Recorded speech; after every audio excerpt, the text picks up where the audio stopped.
Bien. En la clase de hoy vamos a realizar un ejemplo sobre gases ideales para aplicar la ecuación de estado de los gases ideales y vamos a discutir la teoría cinética de los gases. En la clase de hoy vamos a... Perdón, que no tenía silenciado el YouTube. Ok, voy a compartir pantalla.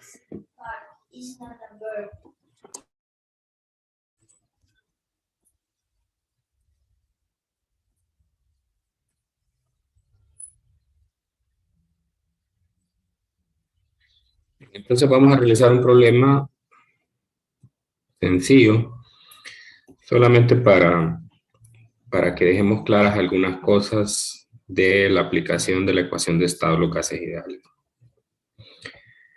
Bien, este es el problema 23.3 del texto de Halliday-Resnick y me piden o me plantean una situación en la que una cantidad de gas ideal a 12 grados, está el primer dato, la temperatura inicial, y una presión de 108 kilopascales ocupa un volumen de 2.47 metros cúbicos. Entonces aquí me está dando el estado inicial del gas y me pregunta para ese estado cuántos moles contiene el gas. Muy bien. Entonces en el inciso A, pues simplemente tengo que utilizar la ecuación de estado, presión por volumen igual a nRT y despejar para N. La presión por el volumen, RT. Ok, entonces sustituyo, solo tengo que tener el cuidado de que las cantidades estén en las unidades que corresponden. Entonces la presión, 108 kilopascales, 108 por 10 a la 3 pascales. Recuerde que pascales son newton entre metro cuadrado.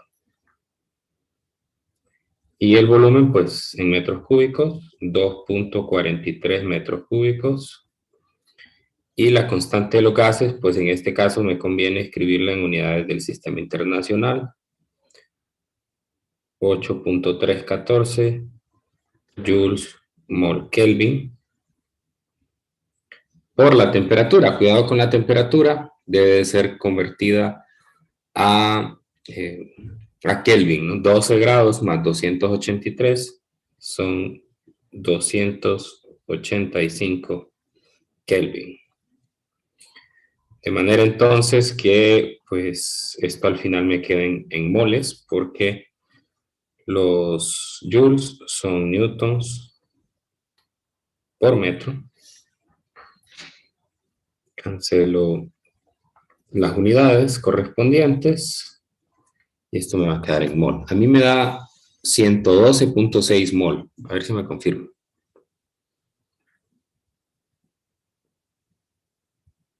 Confirmo. Gracias. Bien, como ven, algo sencillo, solo despejar la ecuación, sustituir. Claro que hay que tener presente las unidades para no equivocarse. Parece bastante simple estas cosas, pero a veces por descuidos en los exámenes se les van y se les escapa convertir la temperatura a Kelvin, o a veces no saben dónde convertir en Kelvin y dónde no. Y siempre que sea una temperatura de estado, para los gases ideales, siempre la temperatura tiene que estar en Kelvin. Los únicos casos donde es opcional convertir o no es en calorimetría y en conductividad, para conductividad. Entonces, bien, ahora veamos el inciso B. Ya en el inciso B, el gas se cambia de estado. Me dice que la presión se eleva ahora a 316 kilopascales y la temperatura se eleva a 31 grados. ¿Qué volumen ocupará ahora el gas? Suponga que no existen fugas. Bueno, entonces aquí utilizamos la segunda ecuación que aprendimos ayer para un gas cuando sufre un cambio de estado. Entonces, en este caso voy a tener la presión 1 por el volumen 1 entre la temperatura 1 es igual a la presión 2 por el volumen 2 entre la temperatura 2. Pues simplemente despejo de esta ecuación para el volumen 2, que es lo que busco. Tengo el cuidado de colocar las cantidades similares o las cantidades iguales una sobre la otra.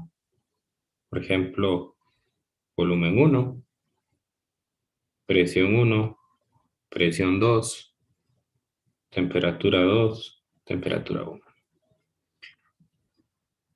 Entonces el volumen 2 será igual al volumen 1, que es 2.47 metros cúbicos, por la razón de las presiones, que es 108 kilopascales entre 316 kilopascales, ¿no? Es necesario pasarlo a pascales porque las unidades se van a cancelar, kilopascales en el numerador y el denominador. Sin embargo, en las temperaturas sí es necesario hacer la conversión. La temperatura 2 es de 31 más 273, son 304 Kelvin, y la temperatura inicial era 285 Kelvin. Aquí se cancelan las unidades. Cuidado aquí, ¿verdad? Algunos podrían decir, bueno, si se cancelan las unidades, entonces da lo mismo que la ponga en grados Celsius o en Kelvin. No, no es cierto. Porque no es lo mismo pasar de kilopascales a pascales, porque al pasar de kilopascales a pascales, usted multiplica por un factor de conversión. Entonces, ese factor de conversión va a ser un factor común en el numerador y en el denominador. Sin embargo, para las temperaturas, usted no multiplica por un factor de conversión, usted suma una cantidad. Y si yo sumo una cantidad en el numerador y en el denominador, no las puedo cancelar. Eso es un principio básico del álgebra. Bien, entonces el volumen 2 me da 0.900 metros cúbicos. A ver si me confirma. Confírmale. Gracias. Confirmo también. Gracias. Muy bien, entonces estos son los problemas, digamos, clásicos de gases ideales, donde uno tiene que despejar de la ecuación de estado para encontrar una de las variables, y cuando es sometido a un cambio de estado, y pues hay que encontrar alguna de esas variables. Al alterar dos de esas tres variables de estado, entonces ¿cómo queda la tercera? Esto es un problema clásico y aunque parezca un poco fácil, ¿verdad? Pero es necesario siempre practicarlo porque de aquí en adelante se va a volver bastante cotidiano en el contexto ya de un problema hacer estos cálculos previos a lo que se nos pida. Pero bien, no sé si hay alguna pregunta sobre esto, Sí, a mí inquietud. el primer inciso me da 110.75. A mí también, No sé si licenciado, fue. me da 110. Creo que fue porque me equivoqué en el volumen, ¿no? Le puse 2.43 y es Ah, 2.40. sí, Sí, es 2.47. sí, es 47. Ahí sí, ahora ya. Muy bien, gracias.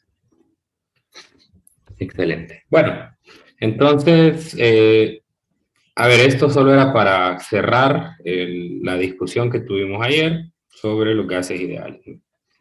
Bien, de aquí en adelante, por no decir el 100%, pero la mayoría de los problemas van a tratar con gases ideales. Entonces, esta ecuación de estado, esa ecuación de cambio de estado, pues van a ser, digamos que el día a día en los problemas de aquí en adelante. Todos los problemas van a tratar sobre gases ideales.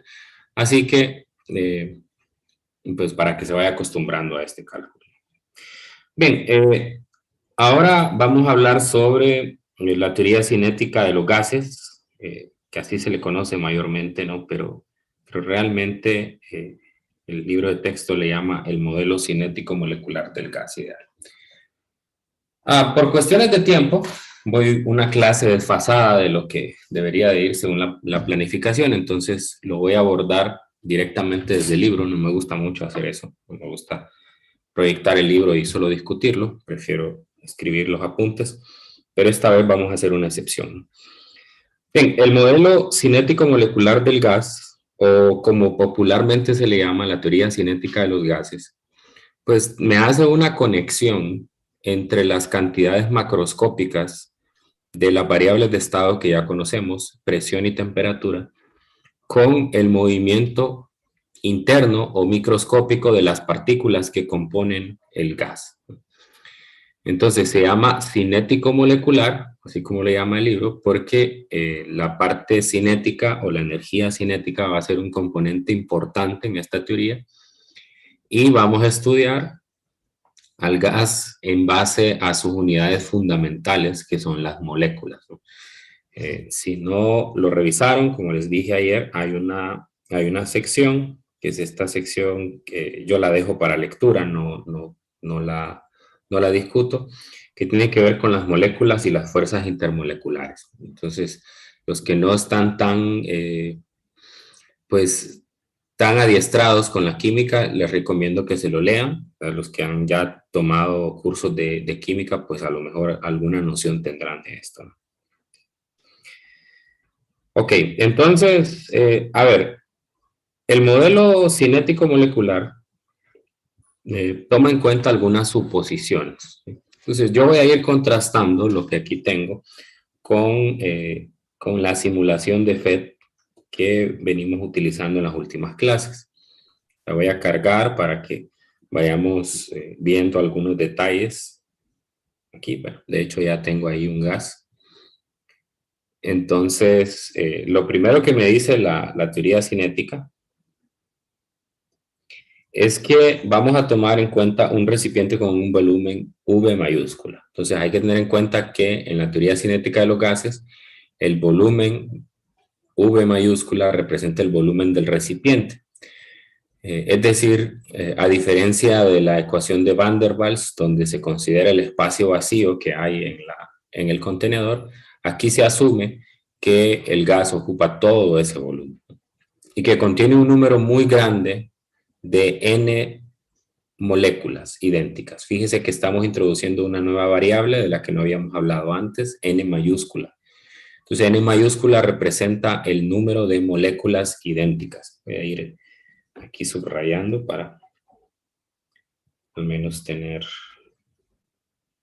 esa referencia, ¿no? Un número n de moléculas idénticas, cada una con una masa m minúscula. Entonces, lo que me importa aquí en el inicio es que usted sepa qué significa cada variable. N mayúscula es el número de moléculas. El gas está compuesto por moléculas idénticas, no hay otro tipo de moléculas. Y la masa m minúscula representa la masa de cada una de las moléculas. Luego, la segunda suposición tiene que ver con que las moléculas se comportan como partículas puntuales, es decir, que el tamaño es despreciable, no consideramos un volumen, eso sí lo considera la ecuación de Van der Waals. Si se acuerdan, hay un término que tiene que ver con el tamaño de las moléculas, que es el negativo n por b en la ecuación de Van der Waals. Entonces, las moléculas se comportan como partículas puntuales, es decir, la masa está concentrada en un punto y la distancia media que hay entre las partículas y las dimensiones del recipiente pues son muchísimo más grandes que el tamaño que tienen estas. Eso es importante, las moléculas están en constante movimiento, o sea, nunca se paran, chocan ocasionalmente con las paredes del recipiente, a eso lo medimos como la presión, y estos choques son perfectamente elásticos, cuidado con esto, perfectamente elásticos. Eso quiere decir que cuando las partículas chocan entre sí, no se ve alterado el estado de movimiento, sino que simplemente se ven reflejado su movimiento. O sea, es decir, si una partícula choca contra una pared o contra otra partícula y lleva una determinada velocidad, entonces después del choque va a tener la misma velocidad, solamente que con dirección opuesta. Esa es la característica de un choque perfectamente elástico. Las paredes del recipiente son perfectamente rígidas y con una masa infinita. O sea, es decir, los choques no representan una fuerza tan grande como para poder desplazar las paredes. Muy bien. Entonces, esas consideraciones son importantes porque me van a permitir adentrarnos justamente en eso, en los choques. Esa es la base para poder plantear esta teoría cinética, un choque elástico de una molécula con la pared de un recipiente, como ven en la figura 18.11. Entonces, primero ven que viene una molécula antes del choque. Si se fijan, tengo dos componentes de velocidad, una componente de velocidad en X y una componente de velocidad en Y. La velocidad, por la referencia que estoy tomando, la componente de la velocidad en X es negativa y la componente de la velocidad en Y, pues también, ¿verdad? Cuando la molécula choca contra la pared, entonces al ser un choque elástico, entonces el estado de movimiento no se ve alterado, solo se cambia la dirección. Fíjense que la molécula después del choque tiene la misma velocidad en Y, sin embargo la velocidad en X es opuesta, ¿no? O sea, lo único que le provoca a la partícula es un cambio en la dirección de la componente en X, ¿no? Esto por poner una referencia, obviamente, no quiere decir que las colisiones solo sean de esta manera, ¿no? Podría ser que se dé lo mismo si se choca contra una pared superior, entonces quien cambiaría sería la componente en Y, y también en este caso, pues obviamente no estoy considerando la otra componente que sería la de Z, ¿no? Ya esas otras componentes las vamos a introducir más adelante. Bueno, entonces,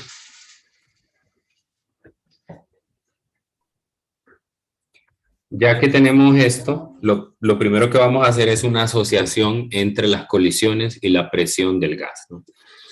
En principio, lo que vamos a estudiar es cuánto cambia la cantidad de movimiento. ¿Se acuerdan? La cantidad de movimiento es la masa multiplicada por la velocidad de la partícula, ¿no? Entonces, el cambio en la cantidad de movimiento está reflejado en esta ecuación.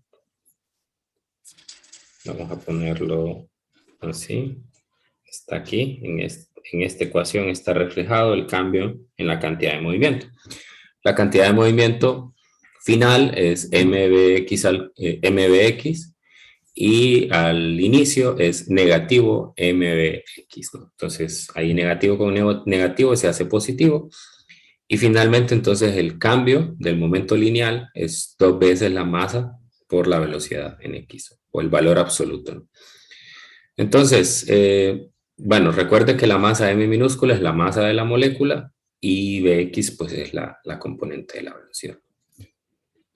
Bueno, luego, pues eso es una sola partícula. Ahora lo que vamos a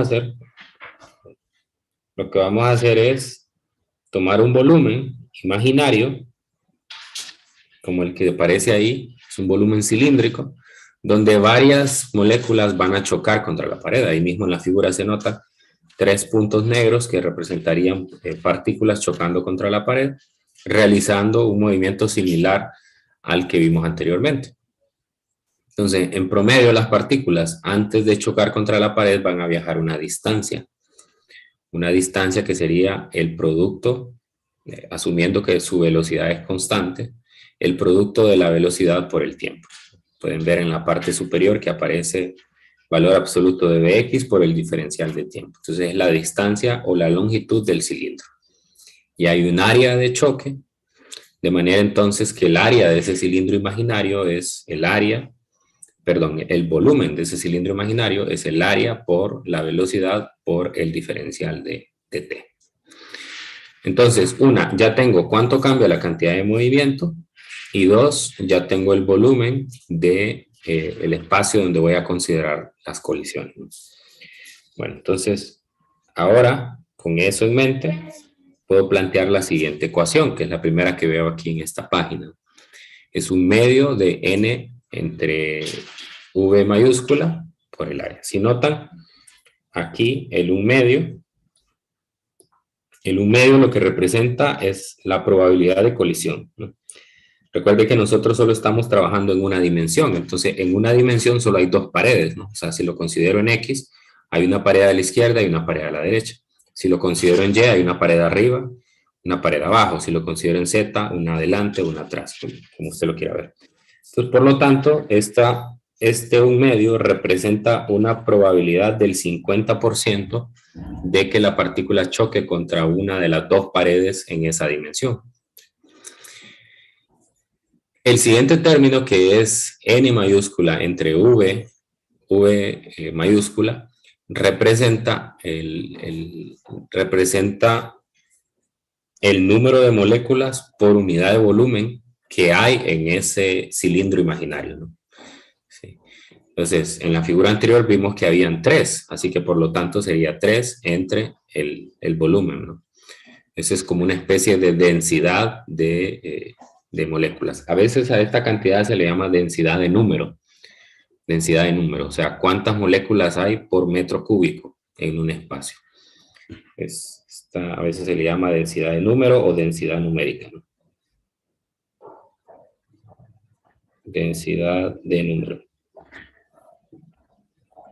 Y las unidades que tiene son metros a la -3, pues porque en el numerador lo que va son número de partículas y eso pues no tiene una unidad en sí, es un conteo. Y esta otra pues es el volumen del cilindro, ¿no?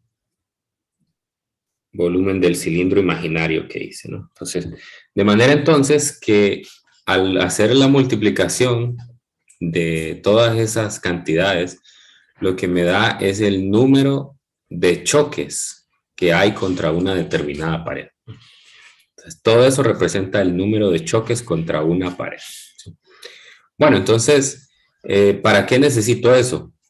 O sea, ya tengo cuánto cambia la cantidad de movimiento y ya tengo cuánto es el número de choques contra una pared en promedio, ¿no? De acuerdo a una densidad de número de partículas, ¿no? Entonces, con eso me voy a la siguiente ecuación. En la siguiente ecuación, ahora sí voy a plantear el cambio en la cantidad de movimiento diferencial de Px. P representa el momento lineal. Entonces, multiplico, si se fijan, multiplico todo esto que es el número de choques. Todo esto representa el número de choques por el cambio de movimiento. O sea, es decir, en delta Px, ¿no? Entonces, para esa densidad de partículas hay un número de choques en particular y en general todas esas partículas, cada una de esas partículas tiene un cambio en la cantidad de movimiento 2m por Vx. Así que la cantidad diferencial de Px es el cambio en el momento lineal. Fíjense que se le pone el subíndice X a la P para no confundirla con la presión. La presión la representamos con una P minúscula. Entonces, esa ecuación, ¿qué número de ecuación es? Vamos a ver, la 18.9, representa el cambio en la cantidad de movimiento debido a todas las partículas que están chocando contra una pared. Muy bien, entonces, si se fijan, se hizo la multiplicación de las velocidades, entonces ya me aparece la velocidad al cuadrado. Así que eso es interesante porque no depende de la dirección del movimiento, es decir, la componente en X pues, bien podría ser positiva o negativa, y eso pues no afecta en el signo a esa ecuación. ¿Sí? Bueno, ahora lo que se hace es que se deriva a ambos lados con respecto al tiempo, o o en palabras simples, se manda a dividir, algo que no es correcto matemáticamente decirlo, el diferencial de t. Entonces me va a quedar esta ecuación, la 1810, ¿no? Ahora, pero ahora recuerde que la segunda ley de Newton me dice que pues, está relacionada, una segunda forma de la segunda ley de Newton es que la fuerza es igual a la derivada de la cantidad de movimiento con respecto al tiempo. Entonces, si nosotros ya con eso podemos entonces encontrar cuál es la fuerza neta que existe contra la pared en un determinado momento. ¿Cuál es la fuerza que están ejerciendo esos choques contra la pared en un determinado tiempo?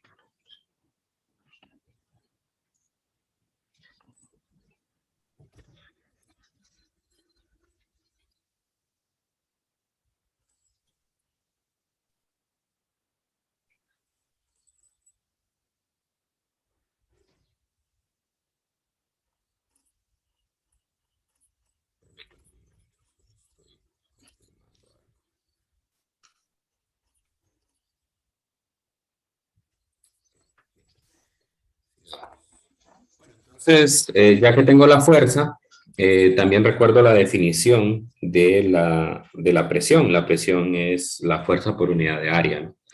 Entonces, si la ecuación anterior representaba la fuerza, entonces la divido con respecto al área y entonces ya me da la presión. Entonces, esa es la presión ejercida por el gas contra las paredes del recipiente, ¿no? Entonces, note que esta ecuación, anótela porque esta es una ecuación importante. Esta ecuación aparece n, el número de moléculas. Esto lo vimos en la simulación, lo vamos a ver ahora, ¿no? Entre más moléculas tengo, más presión hay, ¿no? ¿Sí? Entonces, eso es lo primero que voy a mostrar en el simulador. Entonces, yo aquí tengo un número de moléculas y entonces ahora le voy a agregar más moléculas y como resultado pues voy a ver que el medidor de presión va a aumentar. Ahí introduje más partículas en el contenedor y como ven la presión aumentó. Entonces eso me lo describe ya la ecuación de la presión de la teoría cinética de los gases, que la presión es directamente proporcional a n, el número de partículas. Y obviamente que es directamente proporcional a la masa de las moléculas, ¿no? O sea, tendría yo que quizás pasarme aquí en el número de partículas, por ejemplo, vamos a ponerle 140, ¿no? Estas son partículas pesadas. Entonces ahora lo que voy a hacer es que voy a resetear y voy a introducir 150 partículas ligeras y voy a ver que, vamos a ver en este momento la presión anda en los 17 atmósferas, 17 más o menos.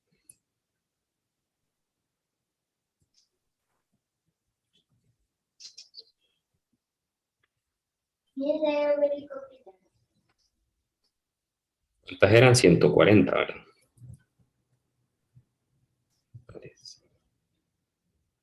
Ahí está. Y vea que la presión es ligeramente menor. Ligeramente menor. Entonces con eso pues se prueba lo mismo, ¿verdad? Que la masa de las... creo que alguien tiene abierto el micrófono. Se escucha ahí un ruido de fondo. Ya, okay.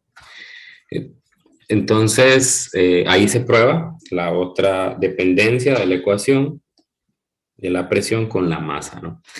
Y ve además que aparece la velocidad. Entonces, entre más rápido se mueven, mayor es la presión. ¿Y cómo consigo que las partículas se muevan más rápido?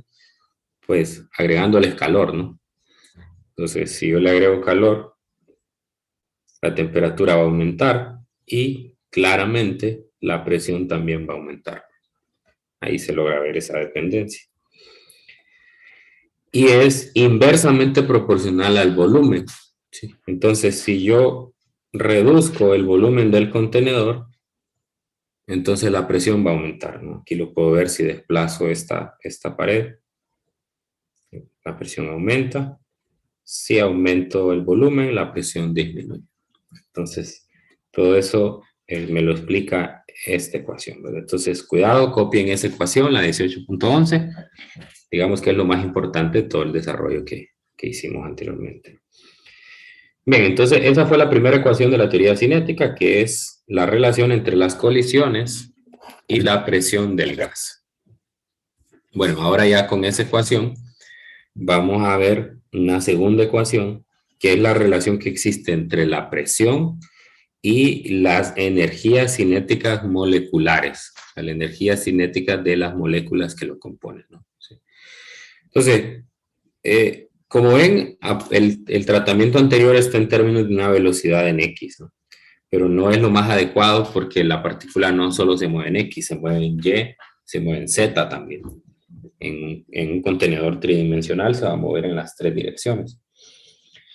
Bueno, entonces, si nosotros consideramos las tres dimensiones,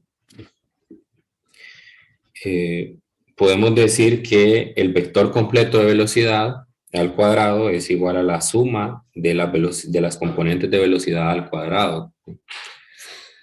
Y si sacamos el promedio de cada una de esas cantidades, aquí es donde metemos un poco la estadística. Si se fijan, aquí introdujimos algo de probabilidad con ese 1/2 que aparecía en la ecuación. Y ahora metemos un poco de estadística al promediar esas velocidades. ¿Sí? Bien. Luego, pues, tengo una aproximación, ¿no? Y es que la velocidad en X al cuadrado media, ojo con esa notación, ¿verdad? B cuadrado medio. ¿Qué significa B cuadrado medio? B cuadrado medio es agarrar la velocidad de una partícula, elevarla al cuadrado. Luego hacer lo mismo con otra, su velocidad al cuadrado, así sucesivamente. Todas las velocidades de todas las partículas al cuadrado. Y luego el cuadrado de las velocidades es el que hago un promedio. O sea, la sumo y lo divido entre el número de partículas que hay. Bien, pero ninguna de las, estadísticamente hablando, o más bien probabilísticamente hablando, ninguna de las velocidades es favorecida. O sea, el movimiento es aleatorio, por lo tanto, la partícula bien se puede mover en X, en Y o en Z con la misma probabilidad. Por lo tanto, entonces, lo que hacemos es decir, todas las velocidades son iguales. Entonces, si todas las componentes de velocidad son iguales, entonces yo las puedo sumar y me va a quedar, si se fijan en la ecuación anterior, 3 veces la velocidad en X. Y al despejar, entonces me va a quedar 1/3 de la velocidad con vector completo al cuadrado medio, ¿no? Entonces, introduzco eso en la ecuación anterior. O sea, es decir, aquí donde tenía bx al cuadrado, meto en lugar de eso el promedio de velocidad de x que acabo de encontrar, que es 1/3 de la velocidad cuadrada media. Y entonces me va a quedar esta ecuación, ¿sí? Ahí le hice una pequeña corrección, si se fijan, al libro de texto, que le hace falta un 2. Le hace falta un 2 para completarlo, ¿no? Sí. Entonces me va a quedar el 1/3 que viene del tratamiento anterior, n por m, b cuadrado medio. Si se fijan, el volumen lo mandé a multiplicar al lado izquierdo. Y entonces hago un arreglo aquí de manera que me quede algo similar a una energía cinética, que es justamente esto. Es una energía cinética de traslación media. Energía cinética de traslación media. Entonces, ¿qué es lo que me dice esa ecuación? Que la energía cinética de traslación que tienen las partículas afecta directamente a la presión. Entre más rápido se mueven, pues mayor es la presión, ¿no? Algo que ya habíamos observado en la simulación, ¿no? Ok, pero eso es para una sola molécula, ese un medio de mv cuadrado medio es la energía cinética promedio de una sola, ¿no? Cuando lo multiplico por el n mayúscula, entonces me da el total, ¿no?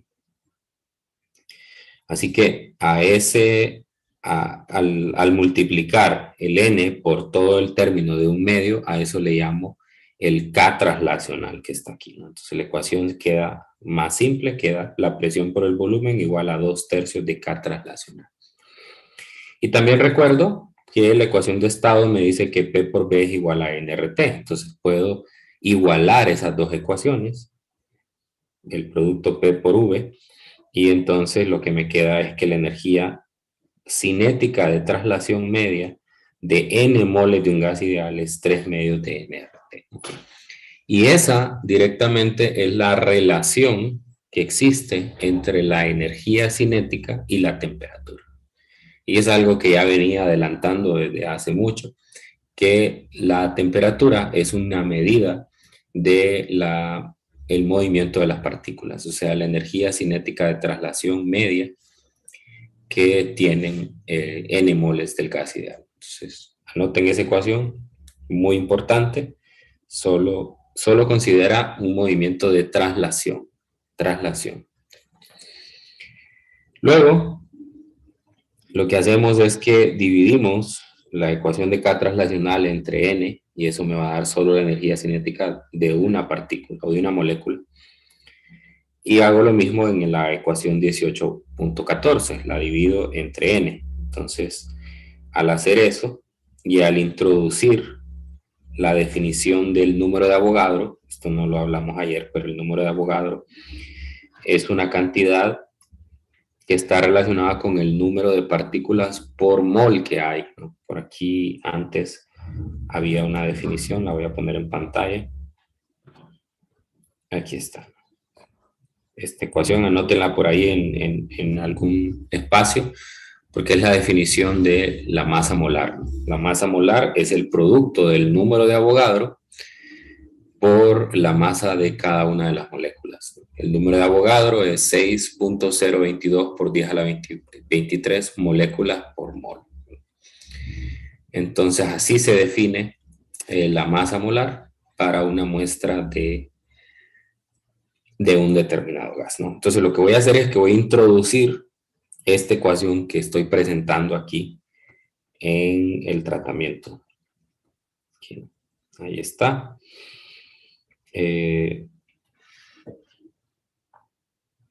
Introducimos eso porque si dividimos n entre n mayúscula, eso es 1 sobre el número de Avogadro, ¿no? Entonces me va a quedar en la ecuación anterior R sobre el número de Avogadro, pero ambas son constantes. R es 8.314 Joule por Kelvin y el número de Avogadro 6.022 por 10 a la 23. Entonces al dividirlos aparece una nueva constante que se llama la constante de Boltzmann, K. Esa constante de Boltzmann se introduce y entonces me va a quedar aquí que la energía cinética de traslación media de una molécula ahora es 3 medios de K por T. Entonces ahí se logra ver claramente que solo depende de la temperatura, ¿no? La energía cinética promedio de una partícula se ve afectada directamente por la temperatura, ¿sí? Ok, bien, entonces aquí es bueno hacer una aclaración, ¿no? Bueno hacer una aclaración. Yo solo estoy considerando una partícula puntual. Pero, sin embargo, en algunas muestras de gases, los gases no siempre son partículas puntuales. A veces hay moléculas que están compuestas por dos átomos. Esas son las moléculas diatómicas. Las moléculas diatómicas. Las moléculas diatómicas, a diferencia de las moléculas monoatómicas, tienen, además del movimiento de traslación, tienen un movimiento de rotación. Entonces, existe un principio, se lo voy a discutir un poco más adelante o mañana, un principio que se llama el principio de equipartición de energía. El principio de equipartición de energía lo que me dice es que por cada grado de libertad de movimiento que hay, se aporta una cantidad de energía igual a un medio de K por T. Entonces, fíjense aquí, me aparece un número 3 aquí en el numerador. Eso quiere decir que hay 3 grados de libertad de traslación. ¿Qué significa 3 grados de libertad de traslación? O sea, que me puedo mover en X, en Y o en Z. Entonces, cada grado de libertad le aporta un medio de K por T a la energía total de la molécula. Si tuviera más grados de libertad, como en el caso de las moléculas diatómicas, que tienen 2 grados de libertad extra, porque tienen también 2 grados de libertad de rotación, entonces suma allí a 5 medios, y ya no sería solo una energía cinética de traslación, sino que sería en general una energía cinética media, porque sería suma de traslacional con rotacional. Pero en este caso, el tratamiento que estamos haciendo es para una molécula puntual. En principio lo estoy considerando una molécula monoatómica. Entonces, por eso aparece ese número 3 allí, ¿no? Recuerde, el principio se llama el principio de equipartición de energía. Repito la definición. Cada grado de libertad aporta un medio de K por T a la energía media de la molécula. La energía media. Ok, entonces seguimos, ¿no? Seguimos, ya casi llegamos al final de este tratamiento. Finalmente, la última ecuación es la que tiene que ver con la rapidez. Nosotros no podemos encontrar la rapidez promedio a la que se mueven las partículas, porque eso implicaría que nosotros tengamos que agarrar cada partícula, medirle su velocidad y después promediarla. Eso es imposible, ¿no? Eso es imposible. Entonces, lo que sí podemos calcular es otro tipo de rapidez que se conoce como la rapidez media cuadrática. Y está relacionada con ese b cuadrado medio que aparece en la ecuación 18.16. Entonces, si yo despejo de esa ecuación para b cuadrado medio, aquí lo tengo, aquí está, fíjese que yo despejo de esa ecuación para b cuadrado medio y le saco la raíz cuadrada a ambos lados, entonces me va a quedar 3kt sobre m. Y si uso la ecuación de estado para convertir, en lugar de tener la constante de Boltzmann, que me aparezca la constante de los gases, entonces a esa rapidez, que es la raíz de la b cuadrado medio, se le llama la rapidez eficaz de una molécula, o también la rapidez media cuadrática. Entonces, o abreviado, pues la rapidez RMS, ¿no? De sus siglas en inglés. Entonces, eso es lo que nosotros sí podemos medir de las partículas. No podemos medir la velocidad, no podemos medir la velocidad promedio.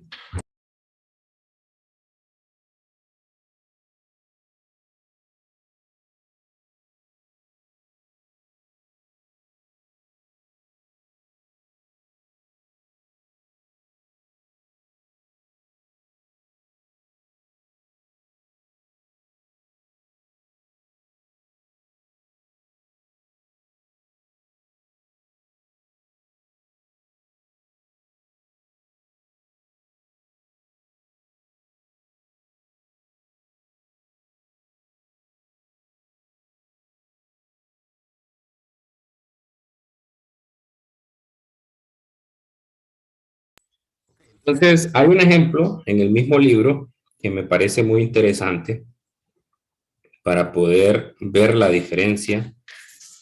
Es el ejemplo 18.7, para que usted vea la diferencia entre las dos rapideces. La rapidez media cuadrática, que es la que podemos calcular, y la rapidez media. Entonces, fíjese que en el primer cálculo o sea, me dan 5 moléculas de gas que están elegidas al azar. De alguna manera, lo cual es imposible prácticamente hablando, se les midió la rapidez a 5 moléculas, 500, 600, 700, 800, 900 metros por segundo, y me piden que calcule las dos, la rapidez RMS y la rapidez media. Para calcular la RMS, pues lo que tengo que hacer es tener el b cuadrado medio. Eso significa, b cuadrado medio implica tomar cada velocidad, elevarla al cuadrado y luego sacarle el promedio. 500 al cuadrado, más 600 al cuadrado, más 700 al cuadrado, más 800, más 900. Los sumo y los divido entre 5 porque son 5 partículas.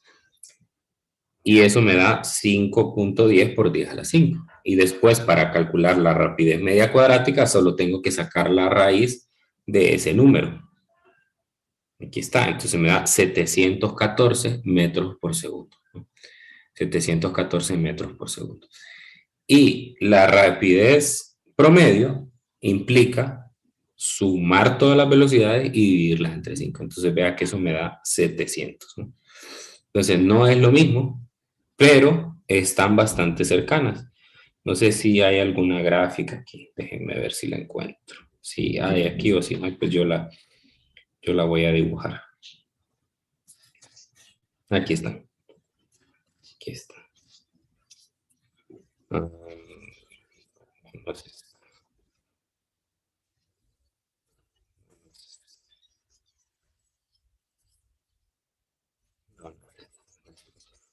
yo la dibujo aquí entonces. A ver, cuando uno tiene esto, si se acuerdan un poco de la distribución normal en estadística, entonces saben que si yo empiezo a tomar todas las rapideces y las grafico, entonces me va a quedar una distribución normal. Una distribución normal. Entonces, en esa distribución normal, aquí en el centro, quedaría la rapidez media, ¿no? Y un poquito más adelante, quedaría más o menos en el pico, y un poquito más adelante, como por aquí, estaría la rapidez media cuadrática. ¿Sí? Pero el aprendizaje que quiero que quede sobre esto es, yo no puedo medir la rapidez media. Es imposible, porque no puede usted agarrar 50.000 moléculas que hay a cada una, medirle la velocidad, ¿no? Y en general, como hay choques ahí, esa velocidad también va cambiando. Entonces, de acuerdo a una temperatura que yo pueda medir del gas, entonces me voy a ir otra vez al simulador, de acuerdo a una temperatura, por ejemplo, en este caso, de acuerdo a una temperatura, yo puedo saber cuál es la rapidez media a la cual se está moviendo. Entonces, simplemente tengo que hacer el cálculo de la rapidez media cuadrática, que es, según la ecuación que vimos anteriormente, es 3 medios de RT sobre la masa molar, ¿no? La raíz de 3 RT M.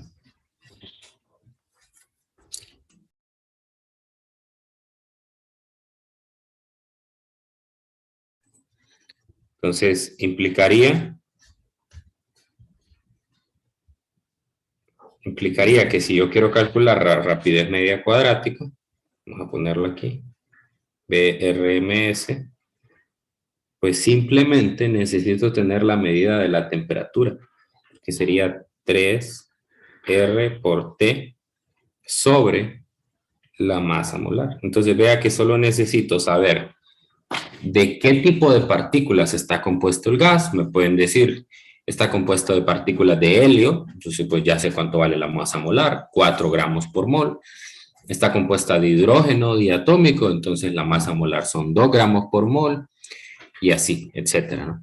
Y conocer la temperatura, 438 Kelvin, como dice ahí en el simulador, y entonces yo ya tengo una medida, una representación promedio de cuál sería la rapidez que tienen, o sea, no es la rapidez promedio, es la rapidez eficaz, que está muy cercana a la rapidez media, ¿no? Eso es lo que podemos hacer con la teoría cinética de los gases.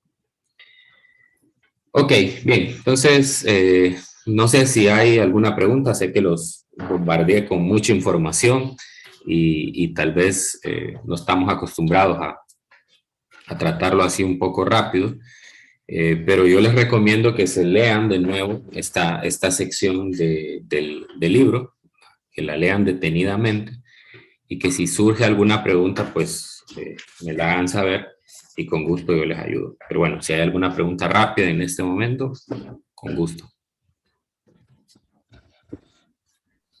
En la ecuación que acaba de poner, licenciado, la R es la misma constante que siempre se usa. Claro, es la constante de los gases ideales. Sí. Ah, bien, gracias. El mismo, sí.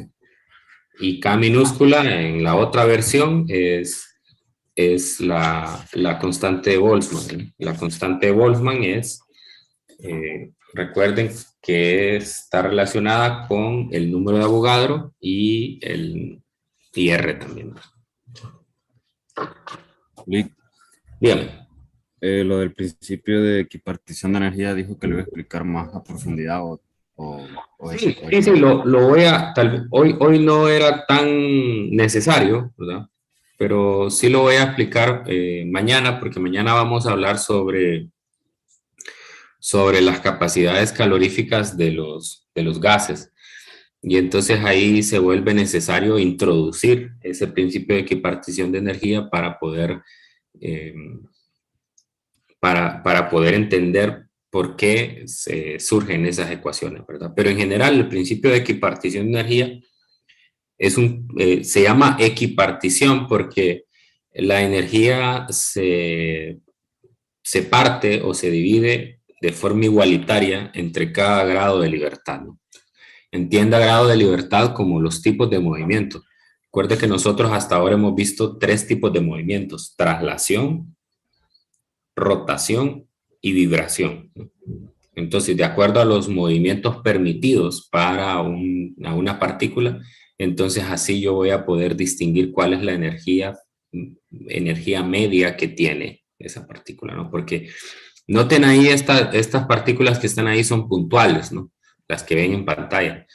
Entonces, después de un choque, la partícula pues va a ser igual, ¿no? Pero ahora imagínense que fuera una partícula diatómica. Después de un choque probablemente tenga un giro. Después de que choque con otra molécula, probablemente no choque exactamente en el centro de masa, sino que choque en uno de sus bordes. Entonces, eso provocará una rotación.